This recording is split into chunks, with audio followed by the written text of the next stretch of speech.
नमस्कार दोस्तों, स्वागत है आप सभी का आपके अपने प्रिय चैनल महायोग टीवी में। आज की वीडियो में हम आपको बताएंगे सफला एकादशी कब है मित्रों। सबसे पहले कमेंट में लिख दीजिए जय भगवान विष्णु और सच्ची हृदय से वीडियो को लाइक जरूर करें। मित्रों, आप सभी को हम बता दें कि और आपके साथ में ये भी बताएंगे कि इस दिन कौन सा एक उपाय कर लेने मात्र से धन प्राप्ति होती है, क्योंकि आप सभी को हम बता दें यह एकादशी साल की आखिरी एकादशी होती है और इसीलिए एकादशी का बहुत महत्व जाता है। और इससे पहले हम आपको ये भी बता दें कि यह एकादशी सभी एकादशियों में सबसे श्रेष्ठ मानी जाती है। इस एकादशी का महत्व बहुत अधिक बढ़ जाता है और इसी कारण से जो भी कार्य करती है, जो भी उपाय करते हैं इस एकादशी के दिन, तो उन्हें विशेष लाभ प्राप्त होता है। और इस एकादशी को मामूली एकादशी समझने की भूल भी मत करना भक्तों। साथ में हम आपको तुलसी से जोड़ा एक ऐसा उपाय बताएंगे जो कि इस एकादशी के दिन आपको जरूर कर लेना है। अगर आप इस उपाय को कर देंगे तो आपको धनवान बनने से विधाता भी रोक नहीं पाएगा। आपके जीवन में नई नई सफलताएं प्राप्त होगी, हर मनोकामना इच्छा पूरी हो जाएगी। अगर आपने सच्ची हृदय से, सच्चे मन से यह एक छोटा सा उपाय कर लिया तो करणी मंत्र से आपको लाभ ही लाभ होगा। यानी कि तुलसी में एक चीज आपको जरूर इस दिन बंद देनी है, जो कि हम इस वीडियो में ही आपको बताएंगे। भक्तों, आप सभी को हम बता दे, स्वयं भगवान विष्णु स्वयं उसे व्यक्ति को अपना असीम आशीर्वाद प्राप्त करवाते हैं।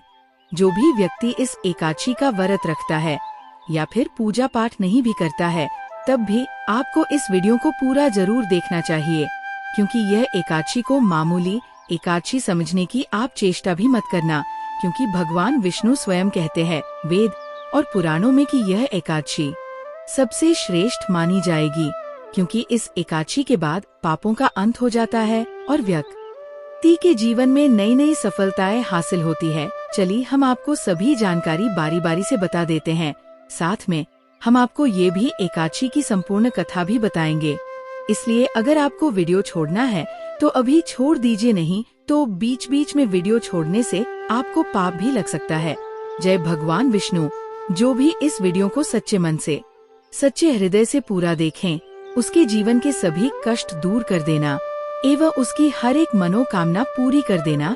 सच्चे हृदय से वीडियो को लाइक जरूर कर दे मित्रों, क्योंकि ऐसी ज्ञानवर्धक जानकारी आपको कहीं और नहीं मिलने वाली, क्योंकि महायोग टीवी चैनल का संकल्प है जन सेवा जन कल्याण करना, यानी कि हर एक नागरिक को ये जानकारी बिल्कुल ही फ्री माध्यम से हर व्यक्ति तक पहुंचाना। मित्रों, चलिए जान लेते हैं। मित्रों, कमेंट बॉक्स में जय भगवान विष्णु जरूर लिखें।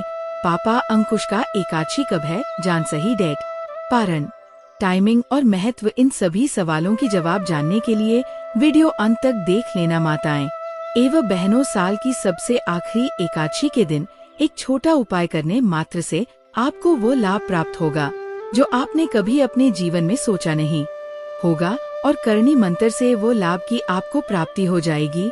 इसलिए सच्चे हृदय से, सच्चे मन से इस वीडियो को लाइक कर देना और कमेंट बॉक्स में जरूर लिख देना जय भगवान विष्णु, जय माता लक्ष्मी, जिसे माता लक्ष्मी की कृपा, भगवान विष्णु की कृपा आप पर और आपके पूरे परिवार पर हमेशा ही बनी रहे। भक्तों, हम आपको सभी जानकारी बारी बारी से बताते हुए चलेंगे, तो आपको किसी भी प्रकार का काम हो, उद्योग, व्यापार, काम धंधा या फिर नौकरी से संबंधित, उसे हर क्षेत्र में आपको सफलता ही मिलेगी, क्योंकि इस एकादशी का नाम ही है सफला। एकादशी का पालन करने से मनुष्य अपने भौतिक और आध्यात्मिक जीवन को सफल बना सकता है।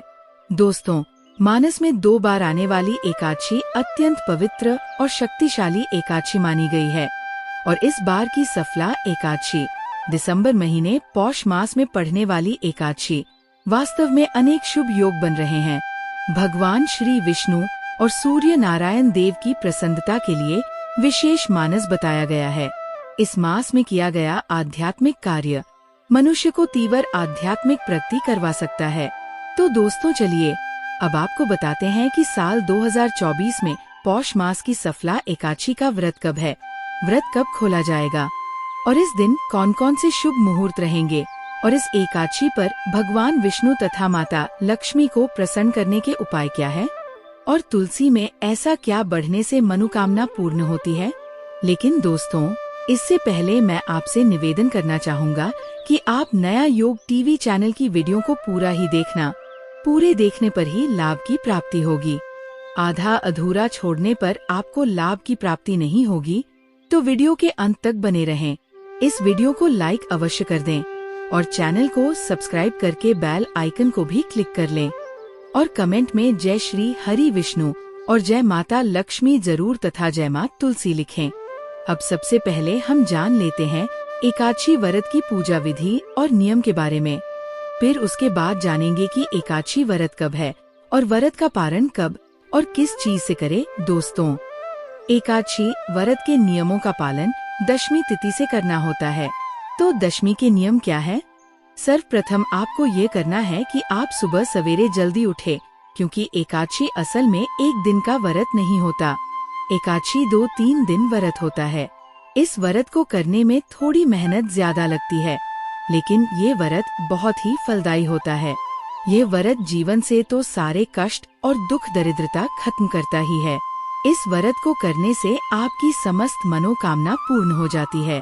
आपकी जिंदगी में जो भी दुख दर्द कष्ट है वह समाप्त हो जाते हैं, क्योंकि आपके ऊपर विष्णु भगवान तथा माता लक्ष्मी का आशीम आशीर्वाद प्राप्त हो जाता है। मृत्यु के बाद भी बहुत बड़े पुण्य फलों को देने वाला है। तो दोस्तों, करना यह है कि आपको दशमी तिथि को सुबह जल्दी जागना है।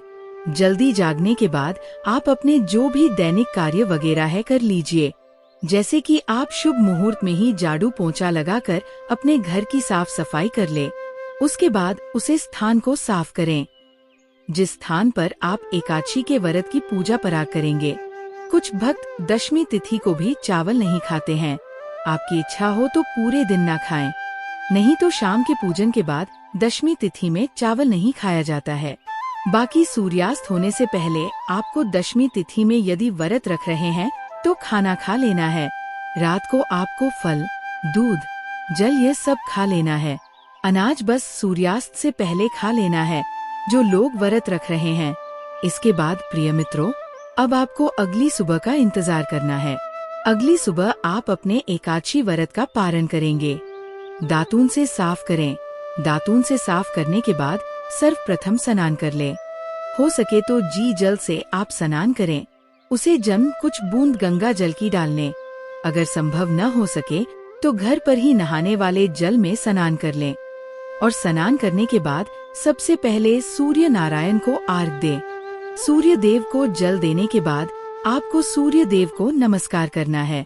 दोस्तों, याद रहे, सूर्य देव को जल पीतल के लोटे या फिर मिट्टी के बर्तन से देना चाहिए। स्टील के लोटे का उपयोग नहीं करना चाहिए। उसके बाद जो भी आपके घर में तुलसी है, तुलसी के पास दीपक जलाएं और तुलसी को जल अर्पित करें। अग को जल सैंस तुलसी में मौली धागा में 7 गधन बांधकर अपनी मनोकामना बोलकर तुलसी में बांध देना है। इसके बाद आपको एक सिक्का लेना है। 1 रुपए का, 5 रुपए का, 10 रुपए का जो भी सिक्का आपके पास है, उसे इस सिक्के को तुलसी की जड़ में गड़ देना है। अब यह सिक्का जागृत हो जाएगा। इस सिक्के का उपयोग कैसे करना है हम आपको आगे बताएंगे। इसके बाद आपको तुलसी माँ को और शाले ग्राम भगवान को, भगवान विष्णु को, अपनी देवी देवताओं को भोग लगाना है। लेकिन यदि आप तुलसी जी की पूजा कर रहे हैं तो आज जल और भोग दोनों ही लगाएंगे। भगवान विष्णु के भोग के लिए यदि आपने तुलसी के पत्ते पहले से तोड़े हैं तो ये बहुत ही अच्छी बात है। यदि नहीं तोड़े हैं तो तुलसी की पत्तियां जो सूख कर गिरी हो, उन्हें धोकर भगवान विष्णु के भोग के लिए उपयोग कर सकते हैं, क्योंकि तुलसी को 3 दिन तक बासी नहीं माना जाता है। एक पवित्र पौधा है। लेकिन ध्यान रहे कि आज के दिन तुलसी जी को न तोड़े और न ही उनसे छेड़छाड़ करें, क्योंकि तुलसी में माता लक्ष्मी का वास होता है। यूँ कहें कि तुलसी माता लक्ष्मी का है, एक रूप है। इसलिए आपको सपना एकादशी के दिन तुलसी के पेड़ को जरा सा भी नुकसान नहीं पहुंचाना है और उसके आसपास गंदगी नहीं करना है, कोई अपशब्द नहीं बोलना है। इसके बाद हम घर में भगवान विष्णु की पूजा करेंगे। एकादशी माता का प्राकट्य हुआ है तो आज आप चावल नहीं खाएंगे। ध्यान रखें, जो लोग व्रत रखते हैं उन्हें ये ध्यान देना है, अब जो व्रत नहीं रखते उन्हें भी दशमी और एकादशी के दिन चावल नहीं खाना चाहिए। इस बात का विशेष ध्यान रखे उपाय करने के लिए लहसुन प्याज का सेवन न करें। बाकी सभी उपाय आप कर सकते हैं। एकादशी व्रत में तामसिक भोजन का उपयोग नहीं किया जाता है, इसलिए शुद्ध शाकाहारी भोजन का ही हो भगवान विष्णु की पूजा में बनाना चाहिए। भगवान विष्णु की पूजा भली भांति करें। तुलसी जी की पूजा करें। जैसा मैंने बताया, दीपक जलाए, धूप बत्ती जलाए, लड्डू गोपाल जी, शालीग्राम जी या जो भी स्वरूप है उनकी विधिवत पूजा करें। पूजा में जल से स्नान कारण सर्दियों का मौसम होने के कारण थोड़ा गर्म पानी उपयोग कर सकते हैं। ताजा जल उपलब्ध हो तो उससे भी स्नान कारण।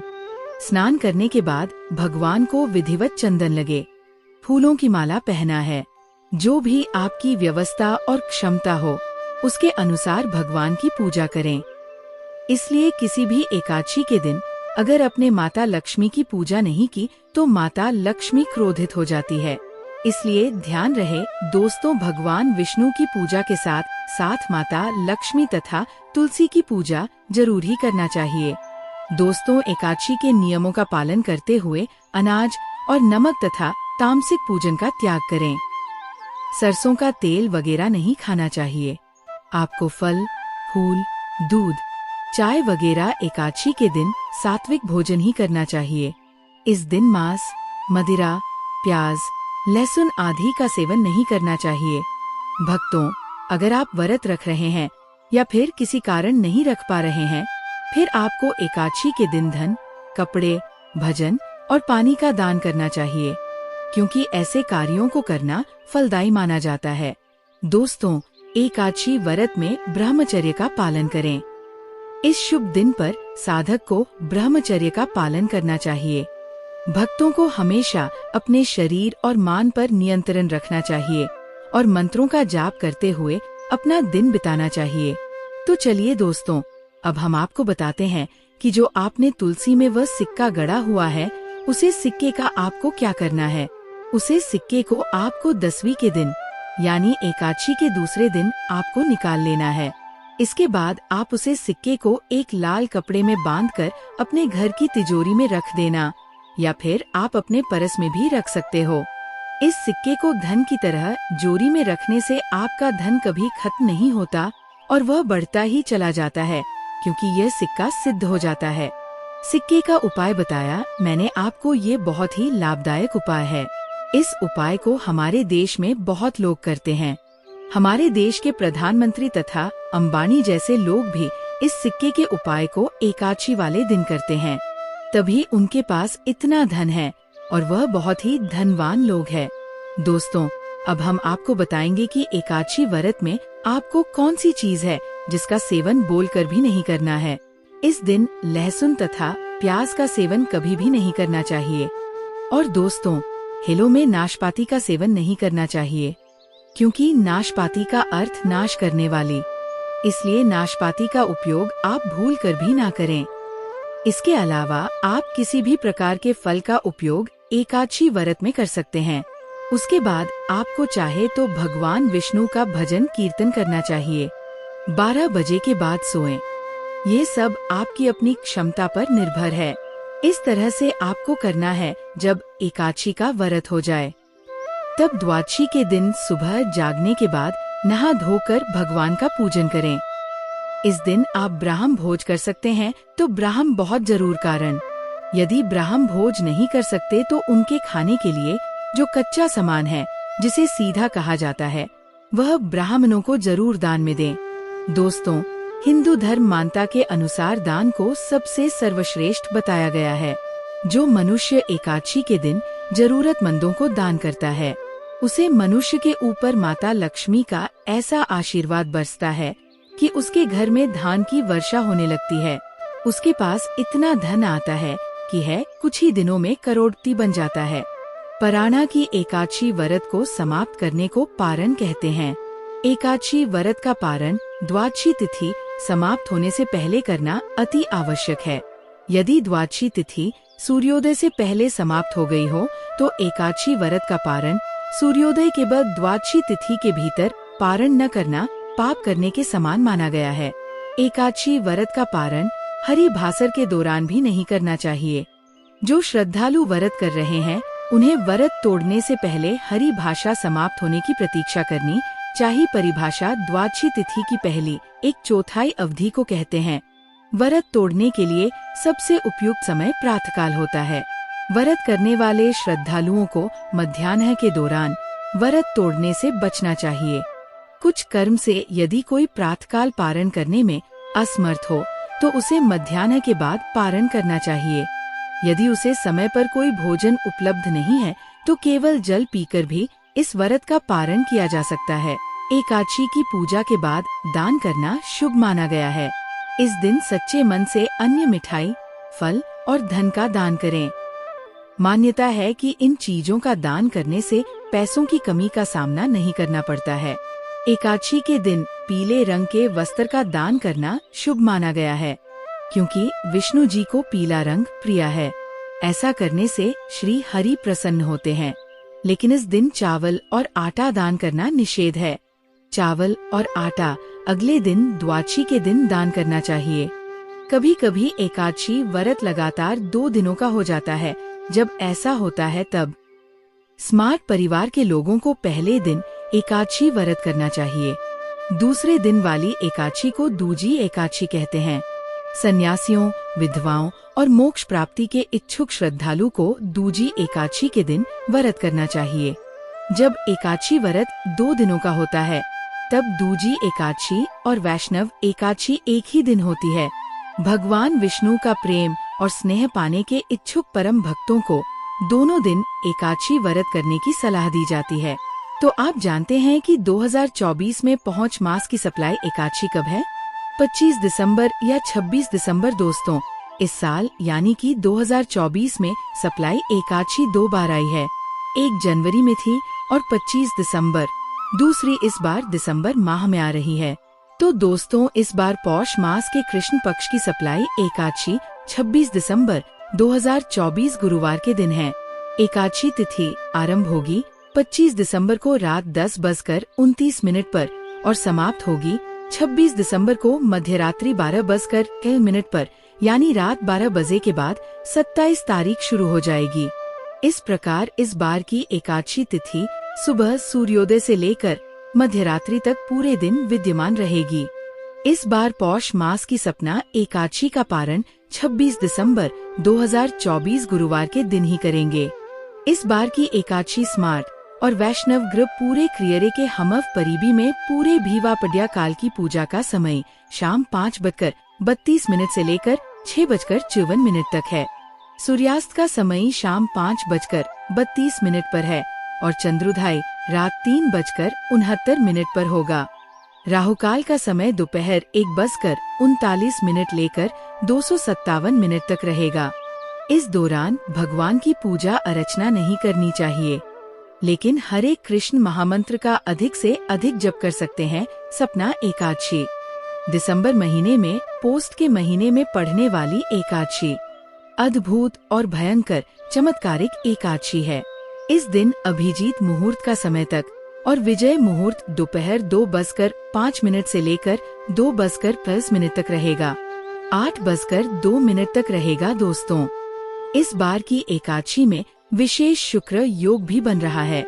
हिंदू ज्योतिष शास्त्र के अनुसार सुकर्म योग हमारे जम के अच्छे कर्म, सदाचार और जीवन में अनुकूल परिणाम का प्रतीक है। ये योग हमें जीवन में सफलता, आशीर्वाद और समृद्धि प्रदान करने में सहायक होता है।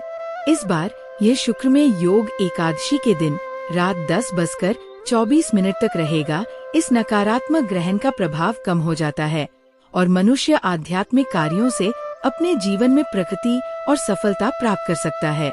दोस्तों, द्वादशी के दिन यानी कि 27 दिसंबर 2024 शुक्रवार को एकादशी व्रत पारण का समय प्रातः 7:02 से लेकर 10:46 तक है। पारण के समय स्वयं पारण करने से पहले दान अवश्य करें। इस दिन दान देने का शुभ मुहूर्त प्रातः द्वादशी के दिन के शुभ मुहूर्त और एकादशी व्रत पारण के विषय में इस बार द्वादशी तिथि का आरंभ 27 दिसंबर 2024 शुक्रवार के दिन मध्य रात्रि 12:01 से होगा और ये पूर्ण होगी। 28 दिसंबर 2024 शनिवार के दिन मध्य रात्रि 2:26 पर 27 दिसंबर को प्रातः ब्रह्मा मुहूर्त का समय 5:12 से सूर्य उदय से 7:23 तक है। द्वादशी के दिन की 27 दिसंबर 2024 दिन शुक्रवार को एकादशी व्रत पारण का समय सुबह 7:02 से लेकर सुबह 5:03 से सुबह 10:56 तक है। एकादशी का पारण निर्धारित समय के भीतर करना अत्यंत आवश्यक है। ऐसा न करने से व्यक्ति का एकादशी व्रत का पालन हो जाता है। पारण के समय में स्वयं पारण करने से पहले दान अवश्य करें। द्वादशी के दिन दान देने का शुभ मुहूर्त 27 दिसंबर 2024 दिन शुक्रवार को सुबह 5:03 से सुबह 10:56 तक है। अभिजीत मुहूर्त दोपहर 12:02 से लेकर 12:20 तक रहेगा। एकादशी और द्वादशी से संबंधित समस्त जानकारी को ध्यान में रखते हुए व्रत का पालन करें। ये व्रत न केवल आध्यात्मिक दृष्टिकोण से लाभकारी है, बल्कि जीवन में सुख समृद्धि और शांति लाने का मार्ग भी प्रदान करता है। आपके सभी देवी देवताओं का आशीर्वाद भी प्राप्त होता है। तो प्रिय भक्तों, आप सभी को सफल एकादशी की हार्दिक शुभकामनाएं। आपको जानकारी कैसी लगी? कमेंट करके जरूर बताना दोस्तों। ये जानकारी हम आपको पैसों में भी बांट सकते थे, लेकिन हमारे चैनल का मकसद है जनहित एवं जन कल्याण करना। इसलिए आपको ये जो जानकारी दी जाती है वह बिल्कुल फ्री माध्यम से दी जाती है। वीडियो अच्छी लगी हो तो वीडियो को लाइक करें और हमारे चैनल सब्सक्राइब जरूर ही कर ले, ताकि इसी प्रकार की और ज्ञानवर्धक जानकारी आपको सीधे नोटिफिकेशन के माध्यम से आसानी से प्राप्त हो सके। वीडियो के अंत तक बने रहने के लिए आप सभी का धन्यवाद दोस्तों।